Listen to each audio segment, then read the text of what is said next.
தமிழ்நாடே கேள்விப்பட்டிராத அதிரடி விலை குறைப்பு சூப்பர் சரவணா ஸ்டோர்ஸ். சொந்த வீடு வாங்க ஸ்டெப் ஸ்டோனுக்கு வாங்க. Step stone. தமிழக அரசு இந்த மாதிரி உபரி நீரை சேகரிக்கிறதுக்குன்னு சொல்லி ஏதாவது ஒரு ஸ்டெப் எடுத்திருக்காங்களா, ஒரு ரிசர்ச் பண்ணியிருக்காங்களா, ஒரு ஜியாலஜிஸ்ட்டை கூப்பிட்டு எந்த இடத்துல நம்ம அணை கட்டலாம், இந்த உபரி நீரை எந்த இடத்துல நம்ம சேமித்து வைக்கலாம் அப்படின்னு சொல்லி ஏதாவது ஒரு பிளானிங் பண்ணியிருக்காங்களான்னு பாருங்கள். சுத்தமாக கிடையாது. இப்போ நமக்கு கிடைத்த ஒரு தகவல் என்னன்னு கேட்டிங்கன்னா, அந்த போரூர் ஏரியிலேருந்து ஒரு 5 சேனல் மூலமாக 5 சேனல் மூலமாக இவங்க என்ன பண்ணியிருக்கிறாங்கன்னா அதனுடைய வாட்டர் லெவலை கம்மி பண்ணியிருக்காங்கன்ட்டு ஒரு தகவல் வந்திருக்கு. ஏன்னா சுற்றி வேற அவங்களுக்கு ஃபேவரான ப்ராஜெக்ட்ஸ் போயிட்டு தாவேகா காங்கிரஸ் கூட்டணி அமைதுன்னு வச்சுக்கோங்க. அதை தாவேகா பொறுத்த வரைக்கும் இன்றைக்கி 25% இல்லை 27% ஓட் பேங்க் இருக்குதுன்னு சொல்லி நமக்கு சர்வே ரிப்போர்ட் வந்திருக்கு. இது அவங்களுக்கு ஒரு தொகுதியில் கூட வெற்றியை கொடுக்காது. இன்றைக்கி தாவேகா அதிமுக பக்கம் போய் சேர்ந்துச்சு அப்படின்னா அதுதான் அவங்களுக்கு ஒரு வலிமையை கொடுக்கும் அப்படின்றத அவங்க ஸ்ட்ராங்காகவே சொல்லலாம். அப்போ இது மக்கள் மத்தியில் பெருசாக எடுபடாதா இந்த அரசியல்? ஒருவேளை திமுக இந்த நெரேட்டிவ் செட் பண்ணணும்னு நினச்சா? சார், இந்த நெரேட்டிவை செட் பண்ணணும்னு நினச்சாலுமே இப்போ இதில் என்ன இருக்குன்னு கேட்டிங்கன்னா, எடப்பாடி பழனிசாமி அவர்கள் விஜய்க்கு எவ்வளோ முக்கியத்துவம் கொடுக்குறான்றதை பொறுத்து இருக்கு.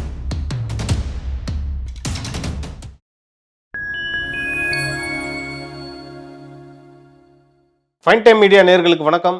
இன்று நம்மோடு இணைந்திருப்பவர் சமூக ஆர்வலர் திரு முருகன் அவர்கள். வாருங்கள், அவரிடம் அரசியல் சார்ந்த பல்வேறு கேள்விகளை முன்வைக்கலாம். வணக்கம் சார். வணக்கம் சார். இந்த 4.5 வருஷத்தில் திமுக அரசு இந்த அணை கட்டுச்சு, இந்த மாதிரி இவங்க கட்டி கொடுத்தாங்க, விவசாயிகளுக்கு அந்த பண்ணி கொடுத்தாங்கன்னு சொல்கிறதுல சொல்லக்கூடிய ஒரு திட்டங்கள் என்ன சார்? சார், அணை அப்படின்றது பார்த்தீங்கன்னா இப்போ நம்ம பார்க்குறோம், அங்கே மேகதாது கட்டுறாங்கன்னு பார்க்குறோம், ஆந்திராலையும் அணைகள் கட்டுறாங்கன்னு பார்க்குறோம். சார், தமிழக அரசு இந்த மாதிரி உபரி நீரை சேகரிக்கிறதுக்குன்னு சொல்லி ஏதாவது ஒரு ஸ்டெப் எடுத்திருக்காங்களா, ஒரு ரிசர்ச் பண்ணியிருக்காங்களா, ஒரு ஜியாலஜிஸ்ட்டை கூப்பிட்டு எந்த இடத்துல நம்ம அணை கட்டலாம், இந்த உபரி நீரை எந்த இடத்துல நம்ம சேமித்து வைக்கலாம் அப்படின்னு சொல்லி ஏதாவது ஒரு பிளானிங் பண்ணியிருக்காங்களான்னு பாருங்கள். சுத்தமாக கிடையாது. ஏரிகளை ஏரிகளையாக பாதுகாத்துருக்காங்க அப்படின்னு பார்த்தீங்கன்னா அதுவும் கிடையாது. ஏன்னா இப்போ குறிப்பாக பார்த்தீங்கன்னா உங்களுக்கு தெரியும், இந்த போரூரில் ஒரு ஏரி இருக்குது. ஸோ இப்போ நமக்கு கிடைத்த ஒரு தகவல் என்னன்னு கேட்டிங்கன்னா, அந்த போரூர் ஏரியிலேருந்து ஒரு 5 சேனல் மூலமாக 5 சேனல் மூலமாக இவங்க என்ன பண்ணியிருக்கிறாங்கன்னா அதனுடைய வாட்டர் லெவலை கம்மி பண்ணியிருக்காங்கன்ட்டு ஒரு தகவல் வந்திருக்கு. ஏன்னா சுற்றி வேற அவங்களுக்கு ஃபேவரான ப்ராஜெக்ட்ஸ் போயிட்டு இருக்கு. அதை கன்ஸ்ட்ரக்ஷன் ப்ராஜெக்ட், ஒரு பிக் ப்ராஜெக்ட்ஸ். ஏன்னா இதெல்லாம் ஏற்கனவே அவங்க வாங்கி போட்ட இடம். அந்த போரூர் ஏரியை சுற்றி பார்த்தீங்கன்னா அதெல்லாம் புறம்போக்கு, அதெல்லாம் எப்படியோ மாற்றி அவங்களுக்கு வாங்கி போட்ட இடம். ஸோ அது எல்லாமே இன்றைக்கி பார்த்தீங்கன்னா பெரிய பெரிய ப்ராஜெக்ட். அவங்கள சொல்லணுன்ற அவசியம் இல்லை. டிவிஹெச், G2 இந்த மாதிரி எல்லா ப்ராஜெக்ட்ஸும் அங்கே போயிட்டுருக்கு. அப்போ அங்கே என்ன பிரச்சனைன்னு கேட்டிங்கன்னா, அந்த போரூருக்கு பின்னாடி இருக்கக்கூடிய அந்த இடங்கள்லாம் என்ன பிரச்சனை அப்படின்னு கேட்டிங்கன்னா, தண்ணி நிற்கும். ஸோ மழை பெஞ்சிச்சு, ஒரு சின்ன மழைக்கே பார்த்தீங்கன்னா இங்கே முட்டளவுக்கு தண்ணி நிற்கும். அப்போ இத்தனை வருஷமாக அந்த மக்கள்லாம் கேட்டுட்டு இருந்தாங்க, எங்களுக்கு இங்கே தண்ணி நிற்குது, நீங்கள் ஏதாவது பண்ணுங்க அப்படின்னா ஒன்றுமே செய்யலை. இப்போ என்ன பண்ணியிருக்காங்கன்னா, போரூர் ஏரிக்கு வரக்கூடிய தண்ணீரை ஒரு 10 அடி அதை ஆழத்தை கம்மி பண்ணுற அளவுக்கு ஒரு 5 சேனல் க்ரியேட் பண்ணியிருக்காங்க. ஸோ க்ரியேட் பண்ணி அது எல்லாம் போய் அடையாறில் போய் கனெக்ட் ஆகிற மாதிரி அவங்க பண்ணியிருக்காங்கன்னு பார்க்குறோம். ஸோ இதுவும் அவங்க சுயநலத்துக்காக ஒரு பண்ண செயல் தான் பார்க்குறோம். சதுப்பு நிலம், பள்ளிக்கரணை சதுப்பு நிலத்தில் ஒரு பிரிகேட் மோர்கான் ரைட்ஸ் அந்த நிறுவனத்துக்கு சிஎம்டிஏ பர்மிஷனே கொடுத்துருந்தா ஒரு தகவல் வந்திருக்கு. சார், என்ன சொல்கிறேன்னா சார், இப்போ வெள்ளம் வருது தமிழ்நாடு, சென்னையில் குறிப்பாக எப்போ மழை பெஞ்சாலும் வெள்ளம் வருது. அப்படிப்பட்ட இடத்துல எப்படி சார் இவங்க அனுமதி கொடுக்க முடியும்? சார், இது ஒரு என்ன சொல்கிறேன்னு கேட்டிங்கன்னா, நம்ம வாங்குறவங்களுக்கு நமக்காவது ஒரு இன்றைக்கி எல்லாம் படித்தவங்க தான் வாங்கலாம். ஸோ இதை நம்ம பார்க்க வேண்டாமா நம்ம? அதாவது இதில் என்னென்ன கிளியரன்ஸ், சிஎம்டிஏ கிளியரன்ஸ் கொடுத்துருக்காங்க, சுற்றுச்சூழல் என்வாயன்மெண்ட்டு கொடுத்துருக்குறாங்க, ஃபாரஸ்ட்டு கொடுத்துருக்குறாங்க, நீர் மேலாண்மையில் மட்டும்தான் நம்ம பெர்மிஷன் கிடைக்கல. அவங்க என்ன கேட்டிருக்காங்கன்னா ஏ ரிஜிஸ்டாரை வைங்கன்னு சொல்லியிருக்கிறாங்க. அந்த ஏ ரிஜிஸ்டாரில் பார்த்தீங்கன்னா இதெல்லாம் சதுப்பு நிலத்தை சேர்ந்தது அப்படின்னு சொல்லி வருது. அப்போ இது எப்படி இதுக்கு பேங்க் லோன் அலாட் பண்ணாங்க? கிட்டத்தட்ட ஒரு 2000 crores ப்ராஜெக்ட். ஆமாம். இது எப்படி பேங்க் லோன் அலாட் பண்ணாங்க அப்படின்றது. சார், இன்றைக்கி சாதாரணமாக நீங்கள் ஒரு இடம் வாங்க போகிறீங்க, ஒரு வீடு வாங்க போகிறீங்கன்னா நம்ம என்ன பண்ணுவோம்? ஈஸி எடுத்து பார்ப்போம், கண்டிப்பாக டாக்குமெண்ட் வெரிஃபை பண்ணுவோம், அது ஒரு நல்ல அட்வைசர் கிட்ட கொடுப்போம். இதோடைய பேசிக் என்ன பண்ணால் நீங்கள் விஏஓ ஆஃபீஸுக்கு போகணும். அந்த லேண்டோடைய சோர்ஸ் ஏ ரிஜிஸ்டார்லேருந்து ஒரு காப்பி வாங்கி பார்க்கணும், இது என்ன கேட்டகரியில் வருது அப்படின்றது. ஸோ அந்த கேட்டகரியில் பார்த்தீங்கன்னா அது சதுப்பு நிலத்தில் வருதுன்னு சொல்லி கிளியராக இருக்குது. அப்படி இருக்கும்போது எப்படி கவர்மெண்ட் ஆனா வந்து அவங்க என்ன சொல்றாங்க, சதுப்பு நிலத்துல இருந்து ஒரு 100 மீட்டர் 60 மீட்டர் தள்ளி தான் இருக்கு அப்படின்ற கிடையாது. இப்போ கோர்ட்ல கேஸ் போயிட்டு இருக்கு. ஓகே, அதனுடைய சர்வே நம்பர்ஸ்லாம் வந்து பாத்தீங்கன்னா 100% வந்து சதுப்பு சதுப்பு நிலத்துல தான் வருது. அப்படின்னா நீங்க ஏன் ஏ ரிஜிஸ்டார் காப்பியை கொடுக்கல? கரெக்ட். இன்னைக்கு வரைக்கும் பாத்தீங்கன்னா ஏ ரிஜிஸ்டார் காப்பி அதுல வைக்கல அப்படின்றதா ரிப்போர்ட் ஆயிருக்கு. ஏன்னா இது வந்து என்ன, இது பண்ண தப்பு எல்லாருமே மாட்டிக்குவாங்க. இப்போ அடுத்த ஒரு கவர்மெண்ட் வந்து இதை நோண்ட ஆரம்பிச்சாங்க அப்படின்னு பார்த்தீங்கன்னா அதிகாரிகள் வரைக்கும் மாட்டுவாங்க. அதிகாரிகள் பின்னாடி, அதான் எப்பவும் பார்த்தீங்கன்னா அதிகாரிகள் தான் ஃப்ரண்ட் லைன் ஒர்க்கர்ஸ். ஆமாம். இப்போ மினிஸ்டர்ஸ்லாம் வந்து பின்னாடி தான். கரெக்ட். மினிஸ்டர்ஸை வந்து யாருமே ஃபஸ்ட்டு வந்து அவங்கள வந்து குற்றவாளின்னு யாரும் சொல்ல மாட்டாங்க. யார் சைனிங் பர்சனோ யார் கான்ட்ராக்டர்ஸோ அவங்க தான் மாட்டுவாங்க. இருந்தாலும் இதுக்கு உடந்தையா இருந்ததெல்லாம் மினிஸ்டர்ஸ் தான். ஸோ அடுத்த உத்தரவின் பேர்ல தான் இது நடந்திருக்கும்னு நினைக்கிறீங்க? அவங்க பரிந்துரை தான், முழுக்க அவங்க தான். ஸோ அப்படி இப்போ சிஎம்டின்னு எடுத்துட்டிங்கன்னா உங்களுக்கு சேகர் பாபு. அப்போ சேகர் பாபு அவங்க வந்து எப்படி அனுமதி கொடுத்தாங்க அப்படின்றது எல்லாம் மாட்டும் இப்போ. ஸோ இப்போ கோர்ட்டில் கேஸ் நடந்துகிட்டு இருக்கு. ஸோ இதனுடைய தீர்ப்பு நம்ம எப்படி வரணும் அப்படின்றத பொறுத்து இருந்து பார்க்கணும். சார், நம்ம அடுத்தபடியாக வந்து தாவேகா இவங்க வந்து ஏற்கனவே அவங்களோட தீர்மானமும் நிறைவேற்றிட்டாங்க பொதுக்குழுவில். முதல்வர் வேட்பாளர் திரு விஜய் அவர்கள் தான் அப்படின்ட்டு.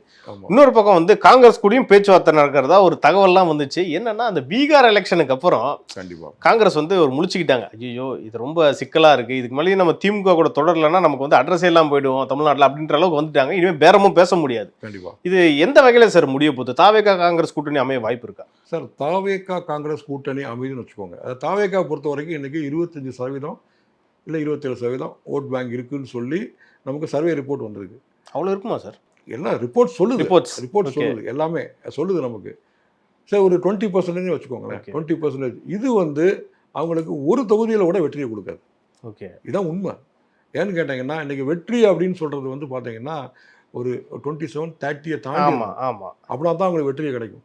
அப்போ இந்த இடத்துல என்னன்னா தாவேகா வளர்ச்சி வந்து திமுகவுக்கு தான் கொஞ்சம் சப்போர்ட் ஆகும். கரெக்ட், அதான் உண்மை.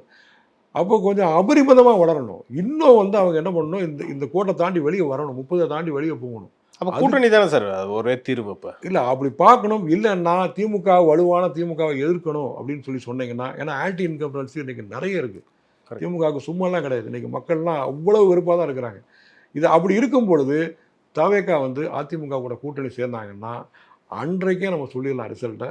200 சீட்டுக்கு மேலே இது ஸ்வீப் அப்படின்னு சொல்லிடலாம். எப்படி வந்து பீகாரில் வந்ததோ என்டிஏக்கு அதே ரிசல்ட் தான் இங்கே வரும்னு சொல்லி சொல்லிடலாம். பட் அந்த முடிவை எனக்கு தெரிஞ்சு உடனடியாக எடுக்க மாட்டாங்கன்னு நினைக்கிறேன் விஜய்.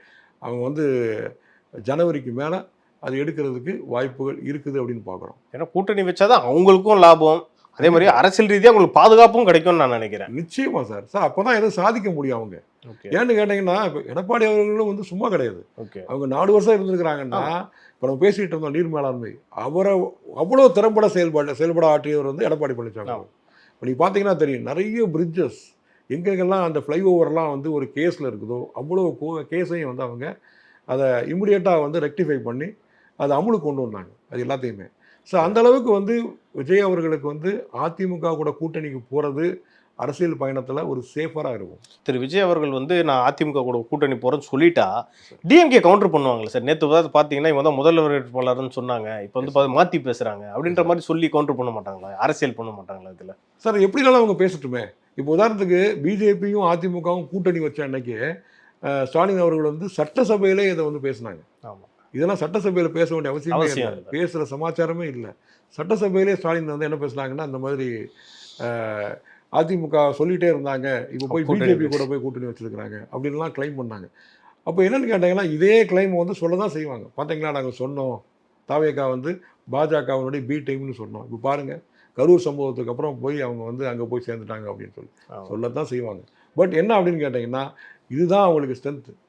இன்றைக்கி தாவேகா வந்து அதிமுக பக்கம் போய் சேர்ந்துச்சு அப்படின்னா அதுதான் அவங்களுக்கு ஒரு வலிமையை கொடுக்கும் அப்படின்றத நம்ம ஸ்ட்ராங்காகவே சொல்லலாம். அப்போ இது வந்து மக்கள் மத்தியில் பெருசாக எடுபடாதா இந்த அரசியல்? ஒருவேளை திமுக இந்த நெரேட்டிவ் வந்து செட் பண்ணணும்னு நினச்சா? சார், இந்த நெரேட்டிவை செட் பண்ணணும்னு நினச்சாலுமே இப்போ இதில் என்ன இருக்குன்னு கேட்டிங்கன்னா, எடப்பாடி பழனிசாமி அவர்கள் வந்து விஜய்க்கு எவ்வளோ முக்கியத்துவம் கொடுக்குறான்றதை பொறுத்து இருக்கு. அதாவது எப்படின்னா அதாவது இன்னும் வந்து விஜய் ஏன்னா மாசு இருக்கு. இப்போ விஜய்க்கு நீங்கள் செல்லக்கூடிய இடங்கள் எல்லாத்துலேயுமே மாசு இருக்குது, நிறைகள் இருக்குது, குறைகளும் இருக்குது. நான் இல்லைன்னு சொல்லலாம். ஆனால் அந்த மாசெல்லாம் எப்படி வந்து வாக்குகளாக மாறப்போகுது அப்படின்றது இருக்குது. அப்போ அந்த வாக்குகளாக மாறும் நிச்சயமா அப்படின்னு சொன்னால் ஏடிஎம்கே வந்து இவங்களுடைய மாசுக்கு கொஞ்சம் மரியாதை கொடுக்கணும், இம்பார்ட்டன்ஸ் கொடுக்கணும். அப்போ கொடுக்கணும் அப்படின்னா அது கூட்டணிகளில் அந்த எண்ணிக்கைகள் இருக்குது. ஓகே, எண்ணிக்கைனா சரிக்கு சமமா அப்படிலாம் நான் சொல்ல வரல. ஏன்னா ஏடிஎம்கே வந்து ஒரு லீடிங் பார்ட்டி. ஆமாம், அப்படின்னு சொல்லும்போது விஜய் அவர்களுக்கும் வேல்யூ பண்ணி ஒரு கூட்டணி ஆட்சின்னா வலிமையான கூட்டணி ஆட்சி அப்படின்னு சொல்லி அந்த வலிமையை வந்து விஜய்க்கு வந்து ப்ரூவ் பண்ணி கொடுத்து அவர் உள்ள சேர்க்கணும். ஏன்னா ஏற்கனவே வந்து கூட்டணி ஆச்சுன்றாரு, அவரு ப்ரொபோஸ் பண்ணிட்டாரு. யாரு? விஜய் அவர்கள் விஜய் அவங்க சொல்லிட்டாரு, சொல்லிட்டாங்க. ஏற்கனவே சொல்லிட்டாரு. ஸோ எடப்பாடி அவர்களும் அதை சொல்லி கூட்டணியில் அமைச்சரவையிலையும் கூட்டணி இருந்துச்சுன்னா ஆமா, ஸோ இது ஒர்க் அவுட் ஆகும்னு நினைக்கிறீங்க நீங்க? நிச்சயம் ஒர்க் அவுட் ஆகும். பட் விஜய் அங்கே முதலமைச்சர் கேண்டிடேட் யாருன்றதும் அதுதான் சிக்கலிங்க. இல்லை சார். இப்போ நீங்கள் ஒரு விஷயம் பார்க்கணும்.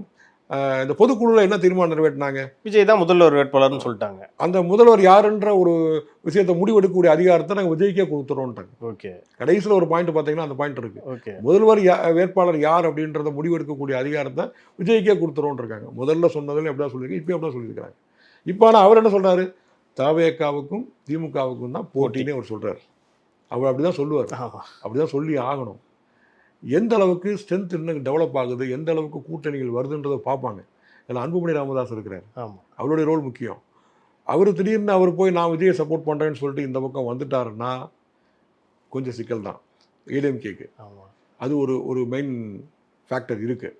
அதே மாதிரி அண்ணாமலை அவர்கள் ஒரு ரோல் இருக்கு. அண்ணாமலை வந்து பார்த்தீங்கன்னா இன்றைக்கி அவர் சைலண்ட்டாக இருக்கிறாரு, முக்கியத்துவம் இல்லை. திடீர்னு இப்போ ரூமர் வெளியில் வர்ற மாதிரி கட்சி அவர் ஒரு கட்சியை ஆரம்பித்து அவர் விஜய் கூட வந்துட்டார் அப்படின்னா அப்பயும் வந்து பார்த்தீங்கன்னா ஒரு கொஸ்டின் தான் இந்த கூட்டணி அமைக்கிறதுக்கு. ஆனால் திமுக இதெல்லாம் பண்ணுறதுக்கு வாய்ப்பு இருக்குது. எப்படி சார்? திமுக வந்து பார்த்தீங்கன்னா மறைமுகமாக அந்த அன்புமணி ராமதாஸ் எதுவும் செய்ய முடியாது.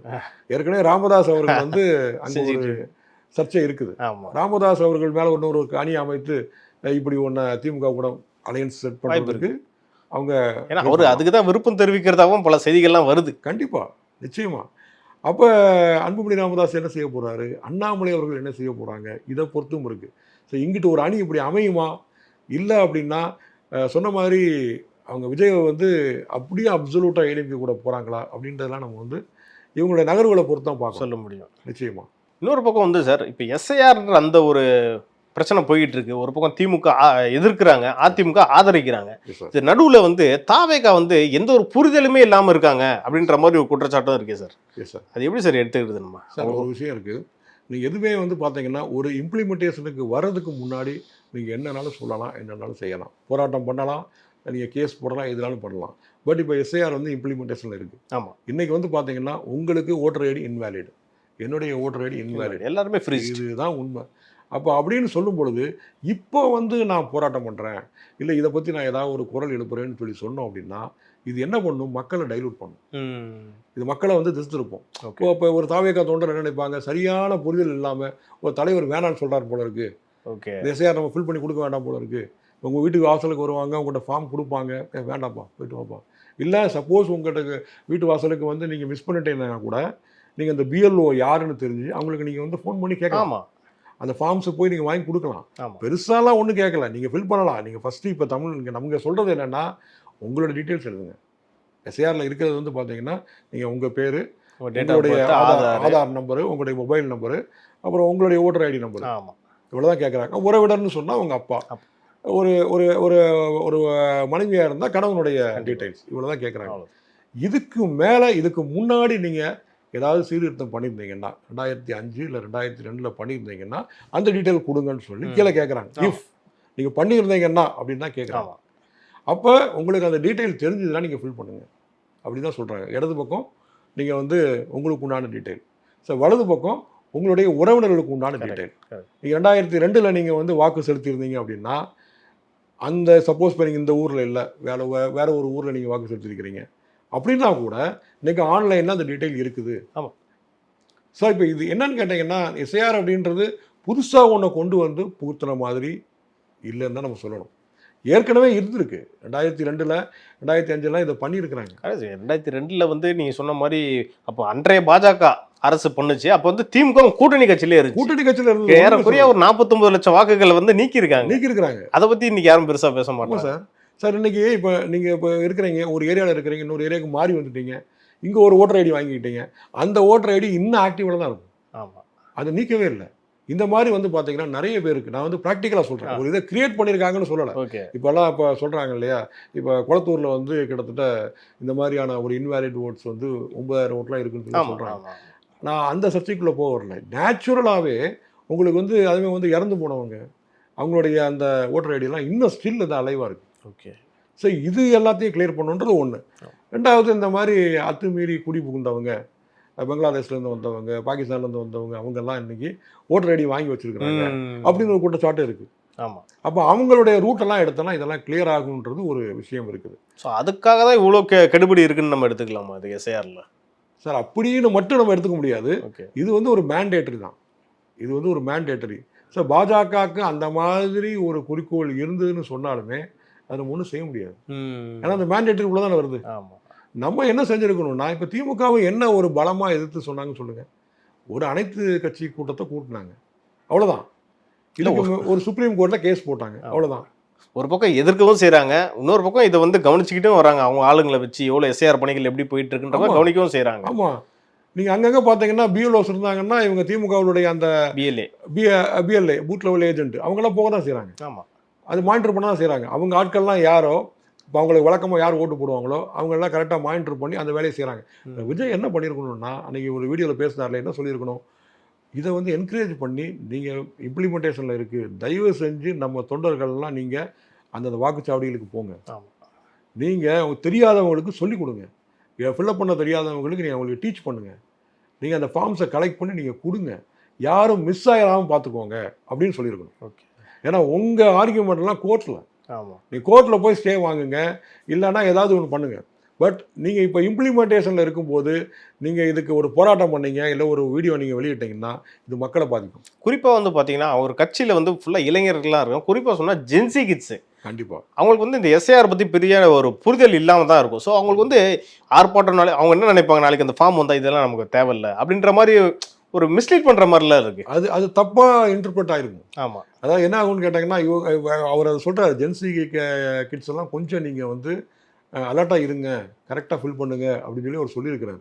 ஆனால் இந்த போராட்டம் அப்புறம் எதுக்கு? நீங்கள் பார்த்தா தெரியும், எல்லா டிஸ்ட்ரிக்ட் ஹெட் குவார்ட்டர்லையும் அன்றைக்கி வந்து போராட்டம் பண்ணாங்க எஸ்ஐஆருக்கு எதிராக அப்படின்ட்டு. நீங்கள் எஸ்ஐஆருக்கு எதிரானா அப்போ வந்து ஒரு ஃபில் பண்ண வேண்டாமோ அப்படின்னு மனநிலையை கொடுக்கும். ஸோ இன்னொரு விஷயம், இந்த ஃபஸ்ட்டு ஜென்ரேஷன் பீப்புளுக்கு வந்து ரொம்ப ஈஸி, அவங்க டீட்டெயில் கொடுத்தா போதும், அவங்க அப்பா டீட்டெயில் கொடுத்தா போதும். ஓகே. ஸோ அந்த ரூட்டு மட்டும் அவங்க ஃபில் பண்ணி கொடுத்துட்டா அவங்களுக்கு ஈஸியாக அது கிளியர் ஆகிடும். இதை என்ன பண்ணணும், அவங்க கட்சி தொண்டர்களுக்கு கொஞ்சம் டீச் பண்ணணும், ஒழுங்காக அந்த ஃபார்ம்ஸை ஃபில் பண்ணுங்கள், அவங்க ஓட்டை மிஸ் பண்ணிடாதீங்க அப்படின்னு சொல்லி அதை வந்து டீச் பண்ணணும். அது இல்லாமல் இந்த மாதிரி அதுமாதிரி சீமான் அவர்கள் நீங்கள் பார்க்கணும், அவங்க சென்சிட்டிவாக பேசியிருக்கிறாங்க. ஓகே. அது வந்து சீமான் அவர்கள் ஃபில் பண்ணி கொடுக்காம இருப்பாங்களா? இல்லை, கொடுத்துருப்பாங்க, கண்டிப்பாக கொடுத்துருப்பாங்க. ஸோ அப்போ நீங்கள் என்னென்னா மக்கள்கிட்ட வந்து நீங்கள் அதை வந்து சொல்லக்கூடாது. நீங்கள் ஒன்று கோர்ட்டுக்கு போய் நீங்கள் ஸ்டே வாங்குங்க, இல்லை நீங்கள் வந்து எஸ்ஐஆர் அந்த இம்ப்ளிமெண்ட் வர்றதுக்கு முன்னாடி நீங்கள் போய் நீங்கள் என்ன போராட்டம்னாலும் நீங்கள் பண்ணுங்கள், தடை கேளுங்க, எதுனாலும் செய்யுங்க. இன்றைக்கு அது அமலில் இருக்குது, 30 days டைம். இது வேணால் நம்ம 60 days ஆக்கலாம், 90 days ஆக்கலாம், ஏதாவது செய்யலாம். சரி சார், இறுதியாக வந்து பார்த்தீங்கன்னா திரு விஜய் அவர்கள் வந்து ஒரு டிஎம்கே அந்த அவங்களோட கொள்கை தான் எடுத்து இப்போ அடுத்த அரசியலாக எடுத்து பண்ணிக்கிட்டு இருக்காரு. இன்னும் அவர் வேறு என்னென்னலாம் பண்ணலான்னு நீங்கள் நினைக்கிறீங்க? அவரோட அரசியல், அவரோட கொள்கையெல்லாம் பார்த்தீங்கன்னா ஏறக்குறைய டிஎம்கேயோட காப்பின்ற மாதிரி தான் சொல்கிற மாதிரி தான் இருக்குது. ஆமாம் சார். அவர் வேறு என்ன மாதிரி பண்ணலாம்னு நினைக்கிறீங்க நீங்கள்? சார், விஜய் அவர்களை பொறுத்த வரைக்கும் பார்த்தீங்கன்னா நான் சொன்ன மாதிரி ப்ளஸ் பாயிண்ட்ஸ் நிறைய இருக்குது. ஒரு மாசு அதெல்லாம் இருக்குது. அவருடைய அந்த வலிமைன்னு பார்த்தீங்கன்னா ரொம்ப ஸ்ட்ராங்காக வந்து கரப்ஷனை எதிர்த்துட்டாருன்னு சொல்லலாம். ஓகே. அதாவது அவர் பாயிண்ட் அவுட் பண்ணுறதே வந்து சிஎம் சார் தான். ஆமாம், சிஎம் சார் தான் அவர் வந்து பாயிண்ட் அவுட், எல்லாம் நீங்கள் ஒவ்வொரு பேச்சுக்கள்லையும் நீங்கள் கவனிச்சா தெரியும் உங்களுக்கு, சிஎம் அவர்களை தான் வந்து அவங்க வந்து கார்னர் பண்ணுறாங்க. அப்படி சொல்லும் பொழுது அவங்களுக்கு இருக்கக்கூடிய மைனஸ் என்னன்னு கேட்டிங்கன்னா, இன்னும் கொஞ்சம் டவுன் டு எர்த் வரணும், இன்னும் கொஞ்சம் எளிமையாக மக்கள்கிட்ட போய் பழகணும், பேசணும். ஏன்னா இவங்க சொல்கிறாங்க எம்ஜிஆர் 1977 ஆட்சியை பிடிச்சாங்கலாம் சொல்கிறாங்க, அதே மாதிரி பிடிப்போம்னு சொல்கிறாங்க. எம்ஜிஆர் எப்படி இருந்திருக்காருன்றதை நீங்கள் பழைய ரெக்கார்டு எடுத்து பாருங்கள். அவர் கிரவுண்டில் எவ்வளோ போராட்டங்களில் கலந்துக்கிட்டு இருக்காரு, மக்கள் நல பணிகளில் இறங்கி பண்ணியிருக்காரு. முக்கியமாக அவர் வந்து எம்எல்ஏவாக இருந்தவர் கட்சி ஆரம்பிக்கும் போது. ஆமாம், இல்லைங்க, ஒரு மழை வெள்ளம் வந்திருக்குன்னா சேரி சகதியெல்லாம் வேஷ்டியை மடிச்சு கட்டிட்டு போய் இறங்குவாங்க.